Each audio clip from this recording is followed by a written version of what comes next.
महाभारत को इस नाम से भी जाना जाता था।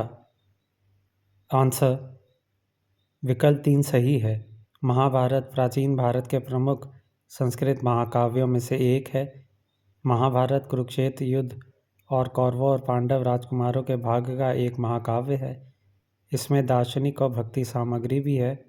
महाभारत सबसे लंबी महाकाव्य कविता है जिसे जाना जाता है और इसे अब तक लिखी गई सबसे लंबी कविता के रूप में वर्णित किया गया है। निम्नलिखित में से किस आंदोलन के साथ करो या मरो का नारा जुड़ा हुआ है? आंसर विकल्प 4 सही है। 1942 में गांधी जी ने भारत छोड़ो आंदोलन का आयोजन किया और करो या मरो का नारा दिया। 1942 में महात्मा गांधी ने भारत छोड़ो आंदोलन का आयोजन किया और करो या मरो का नारा दिया। विनोबा भावे को व्यक्तिगत सत्याग्रह के पहले सत्याग्रही के रूप में चुना गया था। दूसरा कौन था? आंसर विकल्प 2 सही है। चुने गए पहले सत्याग्रही आचार्य विनोबा भावे थे, जिन्हें युद्ध के खिलाफ बोलने पर जेल भेज दिया गया था। दूसरे सत्याग्रही जवाहरलाल नेहरू थे। तीसरे ब्रह्मदत्त थे, गांधी के आश्रम के निवासियों में से एक। निम्नलिखित में से किस नदी का उल्लेख ऋग्वैदिक सूक्तों में बार बार नहीं मिलता है? आंसर विकल्प 3 सही है। ब्रह्मपुत्र नदी का उल्लेख ऋग्वैदिक भजनों में नहीं है। जिस देवता की पूजा ऋग्वैदिक काल में नहीं हुई थी वे थे? आंसर विकल्प 2 सही है। ऋग्वैदिक काल में इंद्र, अग्नि, वरुण, सोम आदि आहारों का उल्लेख मिलता है। सुभाष चंद्र बोस ने फॉरवर्ड ब्लॉक की स्थापना किस वर्ष की थी? आंसर विकल्प 1 सही है। अखिल भारतीय फॉरवर्ड ब्लॉक भारत में एक वामपंथी राष्ट्रवादी राजनीतिक दल है। ये 1939 में सुभाष चंद्र बोस के नेतृत्व में भारतीय राष्ट्रीय कांग्रेस के भीतर एक गुट के रूप में उभरा। भारतीय इतिहास में किसके शासनकाल को भारत का स्वर्ण युग कहा जाता है? आंसर विकल्प 3 सही है। गुप्त साम्राज्य 4वीं शताब्दी से 6वीं शताब्दी तक के शासनकाल को भारत के स्वर्ण युग के रूप में जाना जाता था। इस शासनकाल के दौरान भारतीयों ने गणित, खगोल विज्ञान, दर्शन और धर्म के क्षेत्र में बड़ी उपलब्धियां हासिल की। पृथ्वीराज चौहान के जीवन का वर्णन करने वाली कविता पृथ्वीराज रासो लिखने वाले कवि का नाम बताएं। आंसर विकल्प 2 सही है। पृथ्वीराज रासो 12वीं शताब्दी के भारतीय राजा पृथ्वीराज चौहान के जीवन के बारे में एक ब्रजभाषा महाकाव्य है। इसका श्रेय चांद बरदई को दिया जाता है, जो पाठ के अनुसार राजा के एक दरबारी कवि थे।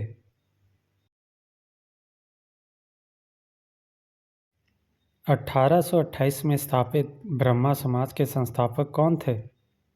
आंसर विकल्प 4 सही है।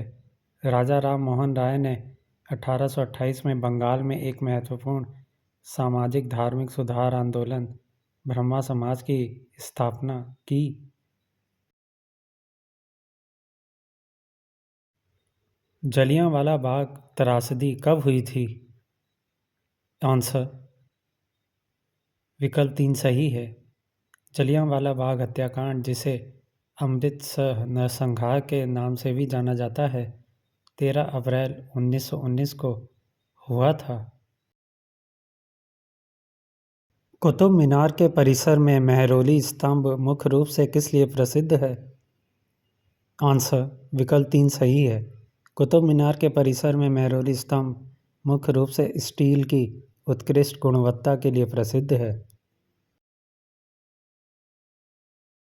आर्यभट्ट और कालिदास किस गुप्त सम्राट के दरबार में थे? आंसर विकल्प 2 सही है। आर्यभट्ट और कालिदास चंद्रगुप्त द्वितीय के दरबार में थे। मुगल बादशाह जिसने 1717 में बंगाल में स्वतंत्र रूप से व्यापार करने के लिए अंग्रेजी ईस्ट इंडिया कंपनी को एक फरमान जारी किया था? आंसर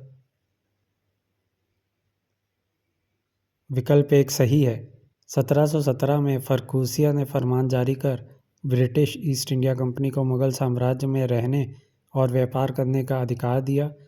3000 रुपये के वार्षिक भुगतान को छोड़कर उन्हें स्वतंत्र रूप से व्यापार करने की अनुमति दी। विजयनगर साम्राज्य की स्थापना की थी? आंसर विकल्प 4 सही है। विजयनगर साम्राज्य दक्षिण भारत में दक्कन के पठार क्षेत्र में स्थित था। इसकी स्थापना 1336 में संगमा राजवंश के हरिहर प्रथम और उनके भाई बुक्का राय प्रथम ने की थी। सर्वोदय की अवधारणा के जनक कौन हैं? आंसर विकल्प 2 सही है। सर्वोदय एक संस्कृत शब्द है जिसका अर्थ है सार्वभौमिक उत्थान या सभी की प्रगति। इस शब्द का प्रयोग महात्मा गांधी ने 1908 में राजनीतिक अर्थव्यवस्था पर जॉन रस्किन के ट्रैक्ट अनटू दिस लास्ट के अपने अनुवाद के शीर्षक के रूप में किया था और गांधी अपने स्वयं के राजनीतिक दर्शन के आदर्श के लिए इस शब्द का उपयोग करने आए थे।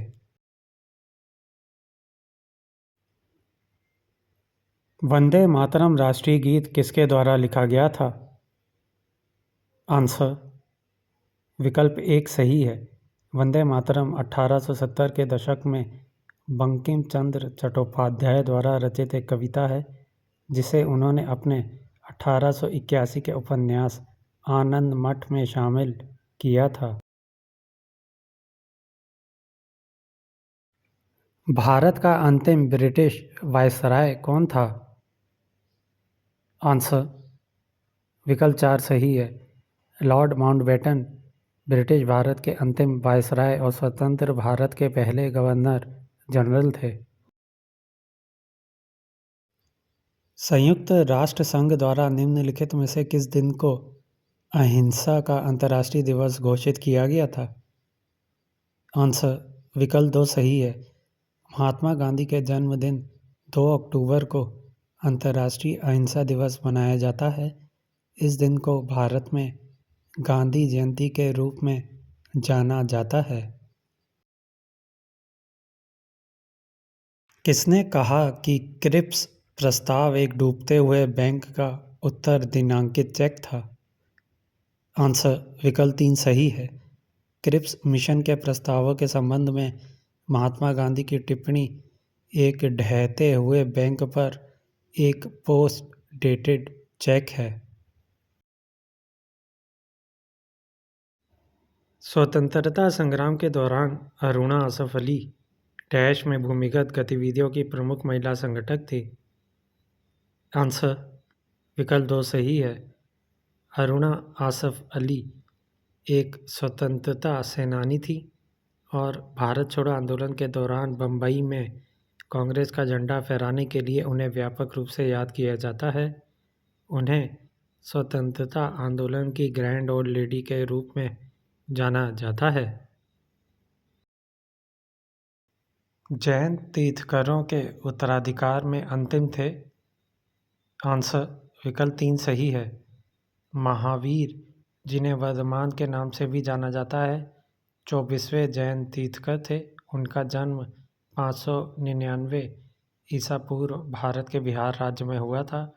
उन्होंने अहिंसा, सत्यवादिता, गैर चोरी, मन सहित इंद्रियों पर नियंत्रण और अपरिग्रह के व्यापक शीर्षकों के तहत 5 नैतिक शिक्षाओं के साथ जैन धर्म को पुनर्जीवित किया। प्राचीन भारत में नालंदा विश्वविद्यालय किसके अध्ययन के एक महान केंद्र का प्रतिनिधित्व करता था? आंसर विकल्प 1 सही है।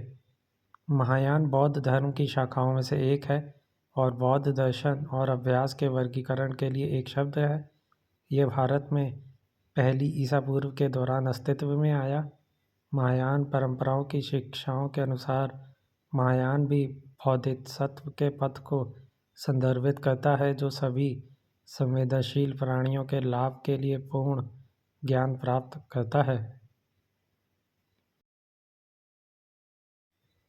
शिवाजी के शासन के दौरान राज्य परिषद में शामिल थे। आंसर विकल्प एक सही है। छत्रपति शिवाजी महाराज मराठा प्रशासन के निर्विवाद प्रमुख थे। राज्य परिषद में 8 मंत्री हैं जिन्हें आस्था प्रधान कहा जाता है। चौथ और स्वदेशमुखी कर किसके द्वारा दिया जाता था? आंसर विकल्प एक सही है। चौथ और स्वदेशमुखी दक्षिण भारत में एकत्र किए जाने वाले 2 प्रकार के कर थे। विशेष रूप से मध्ययुगीन काल में मराठा साम्राज्य के ये 2 कर मराठा प्रशासन के लिए राजस्व के महत्वपूर्ण स्रोत बन गए। निम्नलिखित में से किस आंदोलन से करो या मरो का नारा जुड़ा है? आंसर विकल्प 4 सही है। 1942 में गांधी जी ने भारत छोड़ो आंदोलन का आयोजन किया और करो या मरो का नारा दिया। 1942 में महात्मा गांधी ने भारत छोड़ो आंदोलन का आयोजन किया और करो या मरो का नारा दिया।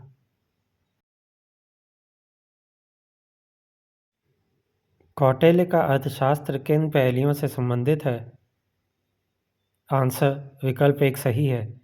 अर्थशास्त्र शासन कला, आर्थिक नीति और सैन्य रणनीति पर एक प्राचीन भारतीय ग्रंथ है जो संस्कृत में लिखा गया है। इसे कौटिल्य ने लिखा है। पुलकेशिन द्वितीय सर्वाधिक प्रसिद्ध शासक था। आंसर विकल्प 2 सही है। पुलकेशिन द्वितीय चालुक्य वंश का सबसे प्रसिद्ध शासक था। उनके शासनकाल के दौरान बादामी के चालुक्यों ने देखा कि उनका राज्य अधिकांश दक्कन तक फैला हुआ है। उन्होंने हर्ष को नर्मदा के पास तब हराया जब उसने दक्षिण भारत में अपने शासन को विस्तार करने की कोशिश की। अजंता की सबसे पुरानी गुफाएं किसके शासनकाल में बनी थी? आंसर विकल्प 2 सही है। अजंता की गुफाओं का निर्माण वाकाटक सम्राट हरिसेन के शासन में किया गया था। साम्राज्य की राजधानी वत्सगुल्मा थी जो वर्तमान में वाशिम महाराष्ट्र है। वाकाटक ब्राह्मण थे। हरिसेन वंश का अंतिम शासक था। मंगोलों ने भारत पर पहली बार किस काल में आक्रमण किया था? आंसर विकल्प 2 सही है।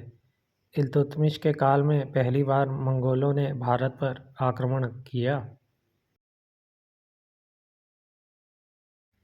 निम्नलिखित में से कौन स्वराज पार्टी के संस्थापक थे? आंसर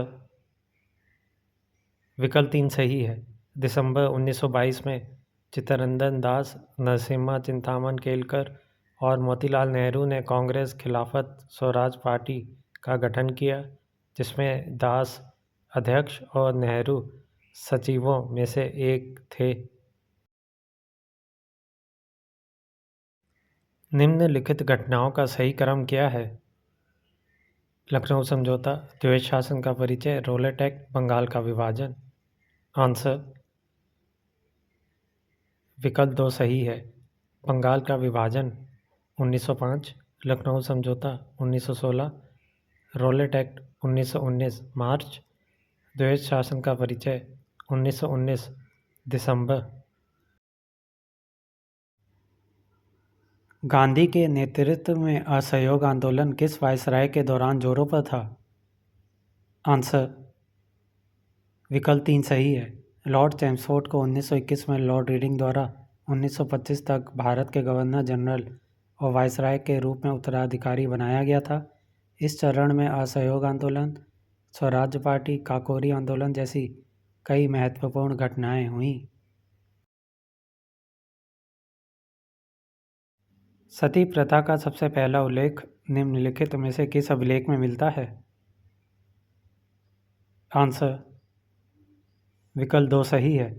सती प्रथा का सबसे पहला संदर्भ भानुगुप्त के एरण अभिलेख में मिलता है।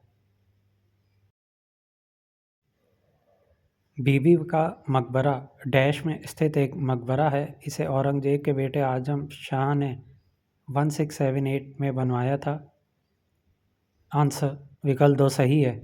बीबी का मकबरा औरंगाबाद, महाराष्ट्र, भारत में स्थित एक मकबरा है।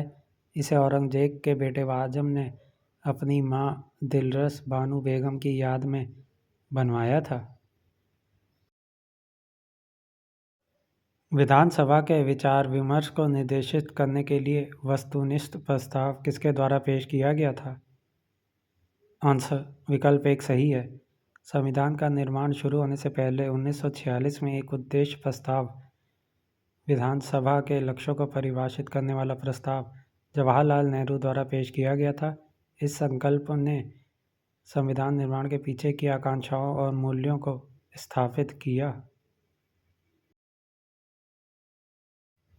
भारतीय संविधान बनाने के लिए सर्वप्रथम संविधान सभा गठित करने का प्रस्ताव किस संस्था ने दिया था?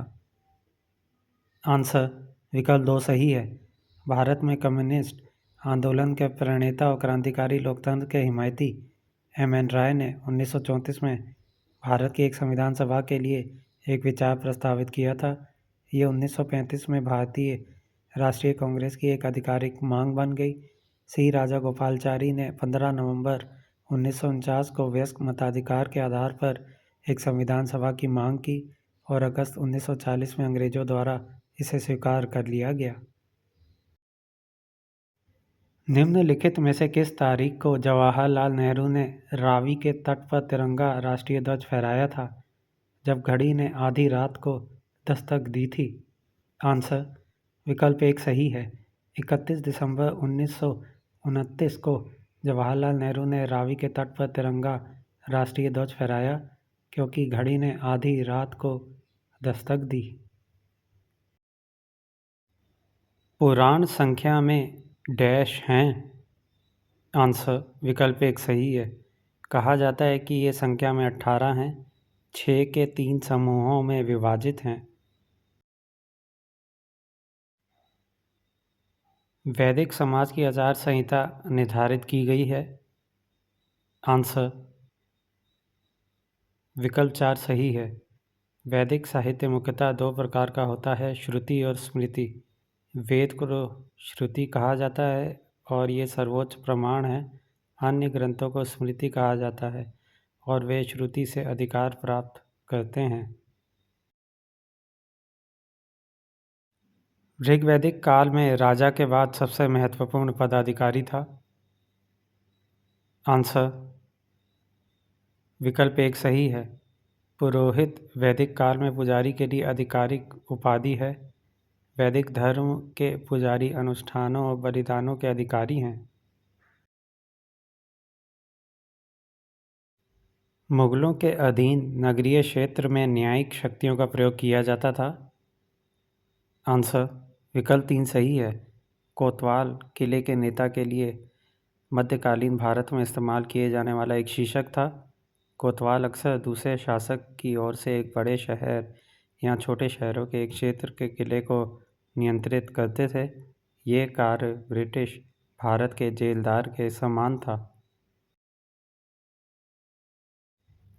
मुगल काल में कृषि भूमि के रजिस्टर किसके द्वारा बनाए जाते थे? आंसर विकल्प 2 सही है।